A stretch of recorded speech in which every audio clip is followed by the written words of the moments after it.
Hello लोगोफोर, बे समाव मोनसे गोदान भिडिअ लाबोदोंलाय आरो बेयाव नुनो मोननाय जागोन एबारावहाय एलपि आरो इउपि मोननैनिबो थाखाय आसाम टेट 2026 नि बड' पेपारनि दा बेयावहाय जोङो मा लागोन नोंथांमोना नायदो। बेयावहाय नुगोन जोङो ना नैबे एलपि सेक्सनाव इउनिट 2 हिसाबै दङ। बेयावहाय आथोन आरो जोला आथोन आरो जो आथोननि सोदोबफोर होनदों। बेयाव जोला आथोन आरो जो आथोन, अर्थात जोला आथोन जो आथोन दानाय बेखौ बांसिन नोजोर होनो नांगोन। बेनिफ्राय इउपि सेक्सनाव नायदो, नैबेवहाय बेनि थाखायबो आलादायै मोनसे इउनिट जानानै दङ। नैबे आलादा मोनसे इउनिट जो आथोन जोला आथोन एबा आथोननि जेसेबां दङ गासै चेप्टारखौनो एबा इउनिटआनो बे मोनसेयानो। दा अब्ला मोननैजों मोनसे लानाय जासिगोन। बेनिफ्राय जायफ्रा गोदानै फैदों नोंथांमोननि थाखाय आं बुंनो नागिरदों नैबेहाय मा जोंनिया इउपि सेक्सननि थाखाय इउनिट 1 कमप्लिट, इउनिट 2 आबो कमप्लिट जाबाय आरो बेनिफ्राय बावैसो मोनसे लाबावदों मा नैबे इउनिटखौ, बे जाहैबाय मावरिजार सोदोब बेखेवफा, बेखौ फोजोबनाय जाबाय आरो बेनिफ्राय माखासेया मा जाफैबाय गोदानै लानाय नैबे फंसे बाथ्रा फंसे सोदोब जमफिननाय, बेखौ 100+ नोंथांमोननो लाबोना होफैखांबाय। बेखौबो नायाखैबा नायनो हागोन आरो बिसौनि क्लास बेयो अलरेडि जानानै दंखायो। दानिया एलपि सेक्सननि थाखाय आं खनसे बुंथिनानै होनो नागिरदों। एलपि सेक्सनावबो नैबे इउनिट 1 आरो इउनिट 2 आ जोब्बाय। बेनिफ्राय फैदो फारि फारि नायनोसै दानिया जों आथोननि सोमोन्दै।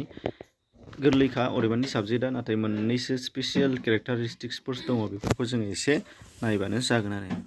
आथोन, जायखौ जेन्डार होनना बुंनाय जायो, जाय मुंमा सोदोबफोरा होनदों। आथोन सोदोबफोरा मुंमा गोजा, बेखौ गोसोआव लादो, नाउन गोजा गासिबो। दा जायफोर मुंमा सोदोबफोरा जो जोला हिन्जाव हौवा बे मोननै फारागथिखौ फोरमायनानै होनो हायो होनदों। जोबा जो, जोलाबा जोला। दा बेनो बे सोदोबफोरानो मा आथोन सोदोब।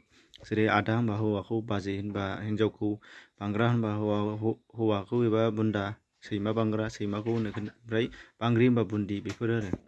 बेनिफ्राय बेखौथ' हाखाबाय। बर' रावाव गाहायै मोननै दङ होनदों, स्पेसियेलि मोननै मा आथोन दङ होनदों, जो आथोन जोला आथोन, बेखौल' गोसोआव लाथारदो। बेनिफ्राय नाथाय आरोबाव जोंनाव मोनसे केरेक्टारिस्टिक्स दङ, अराय जोला आरो अराय जो आथोन। बे अराय जोला आरो अराय जो आथोनखौ जोङो मिथिनांगोन। बेनिफ्राय बे सोदोबफोरखौ दानिया मानोना जों बेफोर सोदोबफोरखौ बाहायनाय गैला नालाय, ओंखायनो जोङो गोसोआव लाथारनांगोन। जोला आथोन माखौ बुङो खनसे ओरैनो खिन्थानानै होनि। जाय आथोना खालि जोला एबा हौवा माहारिफोरनि बाखौल' फोरमायना होगोन, बेनो जोला आथोन। जेरै जाय आदा मा होनो हौवा, आजोला, बुन्दा, बेफोरो आरो। फारसेथिं जो आथोन होनबा जाय आथोन सोदोबफोरा हिन्जाव एबा जो माहारिखौ फोरमायनानै होगोन, बेफोरनो जेरै आइ, आनै, हिन्जावसा, रानि, बेफोरो आरो। दानिया अराय जोला आरो अराय जो बेखौ नायसै दाना। अराय जोला आथोना जाहैबाय मा होननाय जादों, बेनि उल्था जो आथोन थाया। जायफोर जोला आथोननि उल्था जो आथोन थाया, रुजुथावथाव एखे आखुथायनि थाया बा जरा गैया, बेनो अराय जोला आथोन। जेरै जाय बेयाव अराय जोला आथोनखौ गोसोआव लाथारनांगोन, बाहायनाय गैया बांसिन। बादारि, दंफां दानग्रा, दानथारु, बेदर गोदाग्राफोर। दानिया नाथाय नैबे दानथारुआ जोंना हिन्जावफ्राबो जाबाय दे, एकदम कनफिउसन खालामना होबाय। नाथाय बेबो अराय जोलायानोमोन। दौरि, बारलांफा, लावखार, खासि, अजा। अजाया जाहैबाय बे मुलिजों बेराम फाहामग्रा अजाखौ होनाय जायाखै दे, बेयो जाहैबाय खेराइयाव मोन्थोर रायग्रा अजा। हालमाजि, गामि बोराइ, गावबुरा थारमाने। ओमफ्राय बेगार, बब्रा, बेफोरो आरो। बेनिफ्राय आरो नोंथांमोना जुदि गोसोआव दंबावोबा कमेन्ट सेक्सनाव लिरना हरबानो जाबाय। अराय जो आथोना दाना बेनि उल्था, जायफोर जो आथोननि उल्था जोला आथोन थाया, बेफोरो जेरै जाय बखालि, दौदिनि, सांग्रेमा, थङालि, जिग्रोद, आलुरि, रांखिनि, रजे, माइनाव, सुनसिनि, बाजारि, बेफोर आरो। बेखौबो अराय जो आथोन नोंथांमोना मिथिबावोबा मोनसे मोननै कमेन्ट सेक्सनाव लिरना हर, जाहाथे गुबुन लोगोफोरा नायनानै बुजिनो हायो। दानिया फैदो दाना नैबेहाय मा जोंना मोननै स्पेसियेल आखुथायनि अनगायैबो मोननै आखुथाय दंबावो जोंना मा, जायखौ कमल कुमार ब्रह्म बिथाङा गोजाम रावखान्थि हिसाबै बेयाव बुरखांनानै गालांदोंमोन। जेरै बेसाद आथोन आरो जथुम आथोन। नाथाय बर' रावाव बेसाद आथोन होननाय गैया। मानोना जों बेसादखौ लानानै जो जोला मालाबाबो राना। जायफोर रावाव जो जोला रानगोन माखौ बेसादफोरखौ लानानैबो, जेरै हिन्दीफोराव हाजो दैमा बेफोरखौ बिमा बाहायो, बुहुमखौ बिमा बाहायो, नाथाय माखौबा बिफा एबा हो जोला आथोनाव बाहायो। बेफोरबायदि जायफोराव थागोन बेयावसो जायो। नाथाय बर'आव जोंनाव गासैखौबो बेसादखौ बेसादावनो लानाय जायो, आथोननि फारागथि जेबो गैया, नामबो होनाय जाया। दानिया अब्लाबो जोंनाव बेखौ कमल कुमार ब्रह्मनियाव मख'लांदोंमोन गोजामाव, नाथाय आथिखालनि गोदान रावखान्थिगिरिफोरा बेखौ लायाखै। दानिया नायदो जथुम आथोन, नैबेखौ जोंहा गोसोआव लानो गोनां दं। जथुम आथोना मा? जायफोर जोला आथोन बा जो आथोन जायखिजाया सोदोब जोंनाव मेनसन थानाय नङा, मा खालामगोन? बबेबा मोनसे सोदोब, बे सोदोबावनो जो आरो जोला मोननैबो हाबनानै थागोन। बेखौ जोङो जयै बुंनाय जागोन। बेखौनो जोङो मा जथुम आथोन होननाय बुंनाय जायो। जेरै नायदो मोनसे खिन्थानि मानसि होननाय लोगो लोगो हिन्जावखौ होनदों ना हौवाखौ होनदों मोनथिया, खालि मानसि। थिग बिदिनो मोसौ होननाय लोगो लोगो हालुवा ना गाय, दामब्रा दामब्रि जेबो मेनसन गैया। दा बेबायदिनो फोलेरफोरखौ, जिब जिबिनि फोलेरफोरखौ सैमा, अमा, हांसो, दाउ, फारौ बेफोर गासैखौ जेखौ बुंनाय जागोन फोलेरखौ बेफोर जथुम आथोन जाजोबगोन।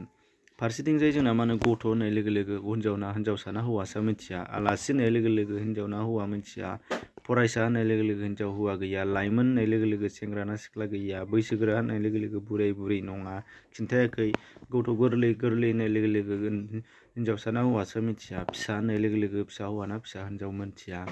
थिग बिदिनो सोमोन्दो सोदोबाव आयं होननाय लोगो लोगो आयंजो ना आयंजोला जों मिथिया, बेवाइ होननाय लोगो लोगो हौवा बेवाइ ना हिन्जाव बेवाइ जों मिथिया। बिसोरो बेबादि सोदोबफोरा जथुम आथोन गोग्लैयो, बेखौ गोसोआव ला। ओंखायनो गाहायनि सोदोबा मा आथोनाव गोग्लैयो होननानै सोंनानै बेफोर सोदोबफोर थायोबा जथुम आथोन जागोन आरो।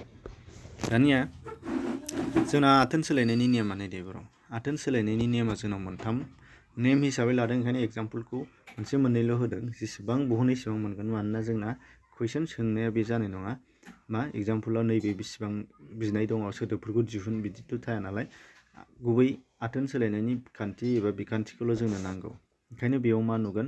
जोंना आथोन सोलायनायनि बिखान्थिफ्रा मोनथाम। मा गुबुन गुबुन सोदोब बाहायनानैनो। बर' रावाव गुबुन गुबुन सोदोब दंखायो जायफोर जोला आरो जोखौ आलादायै दिन्थिनो हायो। जेरै सोमोन्दो सोदोबफोर, जेरै आदाया जेबो बाजैजों सोमोन्दो गैया, एबा आदाजों बाजैजों सोदोबा जेबो स्ट्राकचार मिलाया। आदाया आलादा सोदोब, बाजैया आलादा सोदोब, होमबा आदाया जोला, बाजैया जोखौ फोरमायबाय। गुमै आरो आब'आवबो बेनो, बेयाव ग उखार गु, म इखार मै, आ ब अखार नै, जेबो गोरोबनाय गैया सोदोब दाथायाव। ओंखायनो बे गुबुन गुबुन सोदोब। बिहाव बिखुनजो, दाहोना रुवाथि बेफोर। आरो सोमोन्दो सोदोबफोरा गासिबो होनदों आदै मादै, बेफोरो आमाय आनै, बेफोर गासिबो गथा हारसिं गुबुन गुबुन सोदोब, बा केरेक्टारिस्टिक्सआ मा गुबुन गुबुन सोदोब बाहायनानै। थिग बिदिनो दानिया नैथियाव मा होनदों? मुंमा एबा मुंरायनि सिगां एबा उनाव गथि जोला नङाबा जो आथोन फोरमायग्रा सोदोब दाफाजाबफानानै होनदों। जेरै जाय मानसि होनदोंमोन, नाथाय हौवा होनदों, जोला आथोन दिन्थिग्रा हौवा मानसि, हिन्जाव मानसिनि। नैबे मुंमा सोदोबनि सिगाङाव हौवा एबा हिन्जाव होनानै आथोन फारागथि लाबोनो हादों होनदों। थिग बिदिनो दाउनि बेलायावबो दाउआ मुंमा, बिनि उनाव जोला जो होननानै मा खालामबाय? आथोन फारागथि लाबोनो हाबाय। फिसा हौवा फिसा हिन्जावनि मा हौवा आरो हिन्जाव मख'नानै, फारौ जोला फारौ जो जोला मख'नानै, बेबायदि आरो। होमबा मा होननाय जाखो? बे मुंरायनि सिगां एबा उनाव जोला दिन्थिग्रा सोदोब बाहायनानै। बेनिफ्राय नायदो मोनसे जाहैबाय मा लास्ट केरेक्टारा उन दाजाबदा दाजाबनानै होनदों। उन दाजाबदा दाजाबनानै माबायदि खालामनो हायो नायदो। उन दाजाबदा दाजाबनाया जोला आथोनाव आ दाजाबोबा जो आथोनाव इ जाहैयो होनदों उनथिंजाय। जेरै बांग्रा गर'ग्र' आखारग्रा जादों, बेवहाय बांग्रि होननाय लोगो लोगो गर'ग्र' गजों दाजाबनानै इखार जाबाय, बांग्रा बांग्रि। जाम्बायाव जाम्बि जाफैबाय, राजा रानि, बबा बबि, उनथिंजायनि मा रिंसारथिया आ जानानै जो आथोनाव इ जाहैयो। थिग बिदिनो मोनसेया जाहैबाय मा नायदो बाहाय, उनथिंजायनि जोला आथोननि आ रिंसारथिया उनाव जो आथोनाव इ उ जाहैयो होनो। जेरै हायथा हायथु, गायथा गायथु, बिदिनो नागिरबा मोनबावगोन आरो। आरोबाव बिदिनो जोला आथोनाव उ रिंसारथि जाहैनाया जोबनायाव जो आथोनाव इ जाहैयो होनो। जेरै अनजालु अनजालि, अनसुला अनसुलि। नैबे मिलायासै नैबे मोनसेनि थाखाय अनजालु अनजालि, जेरै बेयाव जादों बे।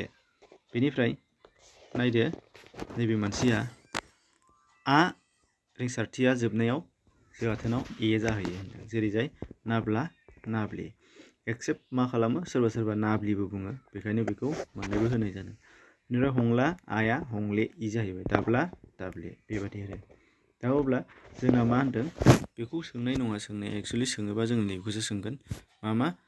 मा हुदायै मा नेमै बर'निफ्राय बर' रावाव जोलानिफ्राय जो आथोन सोलायनाय जायो होनबा गुबुन गुबुन सोदोब बाहायनानै। से नाम्बार मुंमा एबा मुरायनि उनाव जो जोला दिन्थिग्रा सोदोब बाहायनानै। 2 नाम्बार 3 नाम्बाराव उन दाजाबनानै एबा जोबथानाय रिंसारथि सोलायनानै। बे आरो बे मोनसे प्रेक्टिस कुइसन मोनसे होदों नोंथांमोननि थाखाय नैबेहाय मा गाहायनि बबे बुंथिया गोरोन्थि होनदों, गोरोन्थिखौसो सायख'नांगौ। बर' रावाव बेसाद आथोना आथोननि मोनसे बाहागो, बे नंगौना नङानो? आथोन सोलायनो थाखाय बर' रावाव गुबुन गुबुन सोदोब दंखायो होनदों, बेथ' दासो बुंदों मोनसे, बे राइट। बे नंगौना नङा खर'निया नायनोसै। आथोन सोलायनायनि थाखाय मुंमाजों जो जोला दिन्थिग्रा सोदोब दाजाबफानाय जायो, बेबो राइट।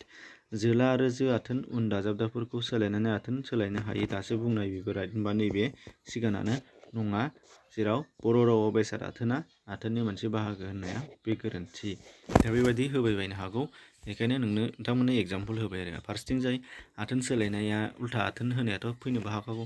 जेरै गाहायनि बबेया बांग्रा सोदोबनि उल्था आथोन होननानै बुङोबा बांग्रि जाहैगोन, बेबायदि आरो। गाहायनि बबेया बुन्दा सोदोबनि उल्था आथोन होनबा बुन्दिखौ हाहैखागोन, बेखौ होनाय जादों। राजखुंग्रि, राजखुंगुर बेफोरबायदि बे उल्था सोदोबाव आङो बेखौ खोन्थाबोखादोंमोन। जायफ्रा उल्था सोदोब लादों नायदों नोंथांमोना मोनथिगोन, नायाखैबा नायनो हागोन। उल्था सोदोब जोङो जोबोद बुरजा बहननानै नोंथांमोननो होखानाय जादोंमोन उल्था सोदोबखौ।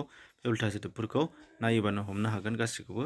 दानिया अब्ला फैदो जोङो गुबुन गुबुन नोंथांमोनहा भिडिअ बानायखानाय नायनोबा डिसक्रिपसनाव लिंक दं, बाव थांनानै नायदो प्लेलिस्टनि लिंक, अब्लानो जागोन। गोजोन्थों।